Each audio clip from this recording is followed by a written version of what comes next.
We're going to take another look at the rational equation 5x equals 4 plus 3 over x minus 4. Previously, we had solved this by graphing, where we graphed two equations into our graphing calculator and we found the intersection points. So you'll notice over here, I have those intersection points written down for us to reference. But now we're going to look at how to solve this by hand, and we're just going to verify that we get the same answer. So when I take a look at the rational equation, I know that I have to find the LCD. Well, there's only one denominator here, and it's x minus 4. So the LCD that I'm going to use for this problem is just the binomial x minus 4. So what that means is I'm going to multiply both sides of this equation by x minus 4. And sometimes we like to put x minus 4 over 1, especially if we're going to be multiplying it by another fraction.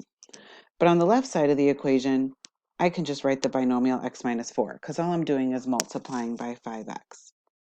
All right, let's do our distributive property. So when I multiply 5x by the x minus 4, I'm going to get 5x squared minus 20x. Now on the right side, I'm going to multiply the binomial x minus 4 times the number 4. So first I'm going to distribute the 4. So that's going to give me 4x minus 16. Now, when I distribute the fraction 3 over x minus 4 to the LCD, look what's going to happen. My LCD totally cancels out, and all I'm left with is the number plus 3. So that's really nice. My denominator canceled out with my LCD when it came to the fraction. All right, let's do a little bit of combining like terms on the right side. So now I'm going to get 5x squared minus 20x equals 4x minus 13. Okay, my next goal is going to be to put this equation into standard form, because at this point, I now have a quadratic equation. Because I see the 5x squared, I know I have a quadratic equation. So my goal is to get it into standard form. So I would subtract 4x and add 13 to both sides. So that's going to give me 5x squared minus 24x plus 13, and now that all equals 0.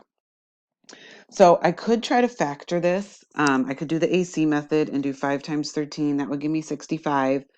But I'll just tell you right now, it's not going to factor. So we're going to go straight to the quadratic formula. So I'm going to write my values down. My A is 5. My B is negative 24. That means my negative B, or my opposite of B, is positive 24. And my C is 13. So I'm going to go ahead and set it up here.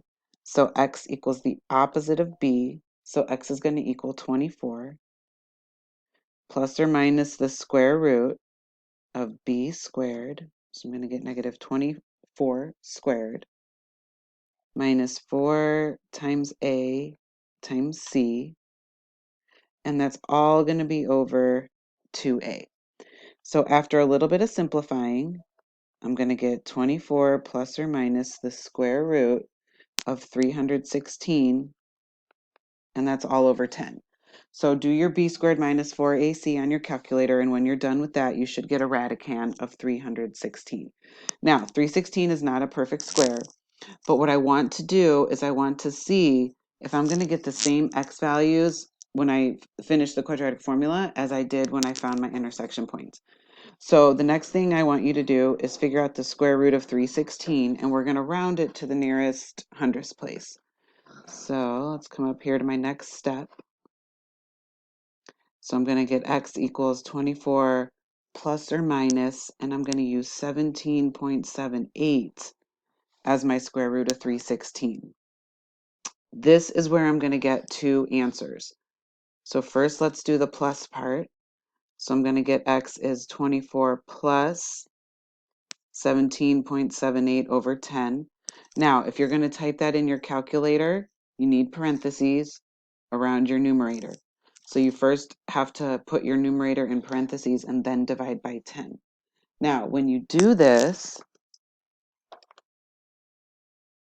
you are going to get 4.18. And look at that. it matches the x value of one of our intersection points.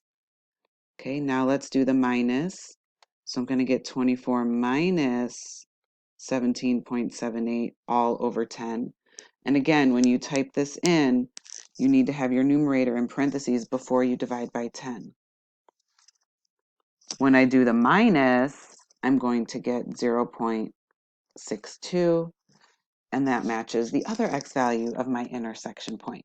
So I get my two solutions for x, and they do match the x values of my intersection points. So whether we solve this by graphing or whether we solve it by hand, we are going to get the same values for x.